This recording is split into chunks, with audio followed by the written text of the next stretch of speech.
हमारे चैनल से जुड़ने के लिए YouTube पर मुस्तफ़ा चैनल राजमहल को सब्सक्राइब करें।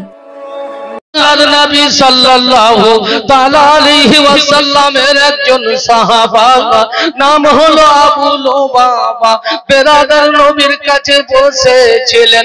আল্লাহর রাসূল একদিন খুফিয়া তদবির করলেন, বসে মিটিং করলেন ইহুদিদের বিরুদ্ধে। বাবা যেমন মিটিং করেছে ওই আবু লুবাবা মিটিং থেকে উঠে গিয়ে বাপ ওই কথাটাকে প্রকাশ করে দিল, ওই কথাটাকে জানিয়ে দিল, ইহুদিদের সামনে প্রকাশ করে দিল।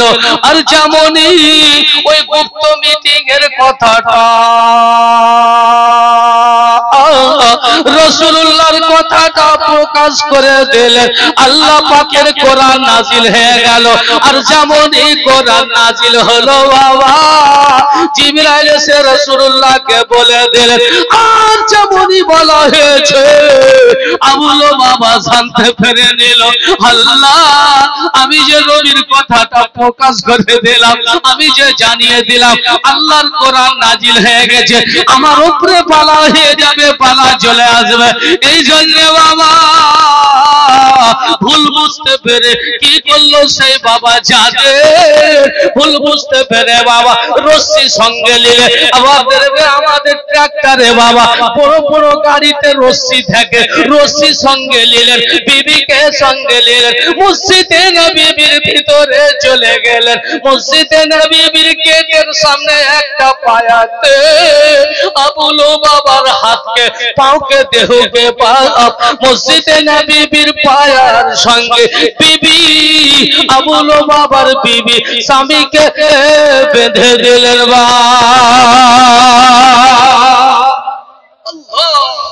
নাজিল হয়েছে, রাসূলের সঙ্গে গাদ্দারি করেছে, নবীর গুপ্ত মিটিং এর কথা নবী বলেছেন প্রকাশ করিও না কাউকে, এ প্রকাশ করে দিয়েছে। এর শাস্তি সুবহানাল্লাহ বেঁধে দিয়েছে কোষে। আর লোক নামাজ পড়তাছার কাছে, নামাজ পড়তাছার কাছে, আর হায়রে বিবি যখন পেশাব পায়খানা লাগছে তার রশ্মিকে খুলে দিয়েছে, আর পেশাব পায়খানা করে নিয়ে আসার পর ফের কোষে মসজিদে নববীর পায়াতে বেঁধে দিচ্ছে। না কত ভয় তাদের দিলে বাবা, কত আল্লাহ আল্লাহ রাসূলকে দেখে ভয়, পাপ করে ফেলেছে, আল্লাহ কিভাবে মাফ করবে, কিভাবে আল্লাহ গ্রহণ করবে, কিভাবে রাসূল পছন্দ করবে। এই জন্য বিবি আর স্বামীকে দেখে না, আমাদের মিটিং হচ্ছে স্বামী স্ত্রী কোনটা জমি কি করে কিনবো, কার সঙ্গে দালালি কি করে করব, কার সঙ্গে ধোঁকাবাজি কি করে করব, কাকে বেমানি কার সঙ্গে কি করে করব। কিন্তু বেরাদার কুরবান খান আবু লুবাবা আর তার বিবিকে দেখেন গুনাহ করেছে, বলে স্বামীকে মসজিদে নববীর গেটে বেঁধে দিয়ে পায়াতে বেঁধে দিয়ে স্ত্রী পর্দা করে পায়ের আড়ে দাঁড়িয়ে আছে আর দেখছে কাওস রাসূলুল্লাহ যদি চলে আসে, নবী আসবেন, আসার পরে দেখবে, দেখার পরে নবীর যদি দয়া হয়, আল্লাহ নবী যদি মাফ করে দেয় আমার স্বামীর মাফ হবে, নচিত আমার স্বামীর গুনাহ মাফ হবে না। নবীকে যে নারাজ করলো তার নামাজ বেকার, রাসূলকে যে নারাজ করলো তার হজ বেকার, রাসূলকে যে নারাজ করলো তার যাকাত বেকার, রাসূলকে যে নারাজ করলো তার সব বরবাদ। বিবি কাঁদছে, এদিকে পায়াতে বাঁধা আছে, আর কাঁদছে, মাথা উপরে করে না, মাথাকে নিচে করে দিয়েছে, ওজন রয়ে কাঁদছে, যেরকম রশ্মি দিয়ে কাউকে বাঁধতে গেলে বেরাদার চলে যায় মাথা, না খেয়ে অশ্রু ঝরতেছে। বিবি পায়ার ওই পাশে আরে কাঁদতেছে, আবু লুবাবা পায়ার বাঁধা কাঁদতেছে। লুকিরা নামাজ চৌধুরী আজাদ হলো, নামাজ পড়ে চলে গেল। আবু লুবাবার দশা এই, মায়া দেখে দয়া দেখে মনে করছে খুলে দিই। আবু লুবাবা তোমার কি রশ্মিটা খুলে দেবো? আবু লুবাবা ভাই তোমার বাঁধনটা খুলে দেবো।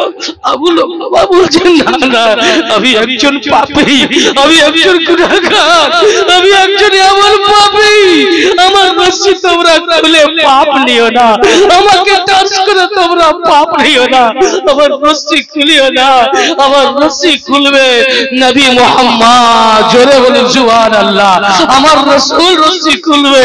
আল্লাহু আকবার, লম্বা ঘটনা বেরাদার। যাই হোক, এত কানলো, এত কানলো, এত কানলো, আল্লাহ কান্দনাকে পছন্দ করে নিল। দ্বিতীয় আয়াত নাযিল হয়ে গেল।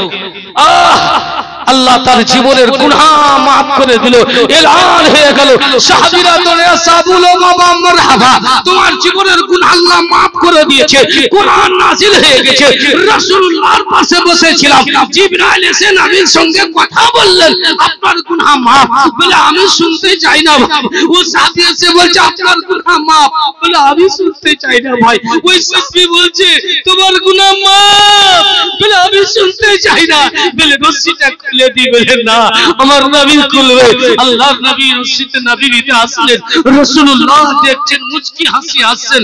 লম্বা ওয়াকিয়া, আবু লুবাবা রশিটাকে খুললেন, যেমন খুলেছেন আল্লাহু আকবার, আবু লুবাবা কদম ধরে পড়ে গেল। বিরাদরি বিল্লাহ ইসলামিয়া, আল্লাহ পাকের তরফ থেকে তাকে maaf পাওয়া গেল। বলার উদ্দেশ্য হলো বিরাদার, দেখলেন গুনাহের পরে গুনাহকে কেমন করে maaf দুনিয়াতে করালে। এ রাজঘাটের লোকেরা, এ রাজমহলের লোকেরা, আজকে দিনে গুনাহ করি, রাতে গুনাহ করি, দুপুরে গুনাহ করি, উঠতে বসতে চলতে ফিরতে গুনাহ করি। একবার নিজের অন্তরকে সিনাতে হাত রেখে ভেবে দেখেন, আমরা কখন তওবা করব? আমরা কখন নিজের গুনাহকে maaf করাবো? আমরা কখন আল্লাহ পাকের কাছে ক্ষমা চাইবো? আজকে সময় হয়ে গেছে, আজকে মাদ্রাসার পবিত্র শোভা জালসাতে উপস্থিত হয়ে গেছি। আজকে আমাদের তওবা করার টাইম হয়ে গেছে। আজকে দান করে, সাদকা করে, আপনার দান পুণ্য করে আজকে নিজের গুনাহকে maaf করিয়ে নিয়ে এখান থেকে দোয়া করে উঠবো।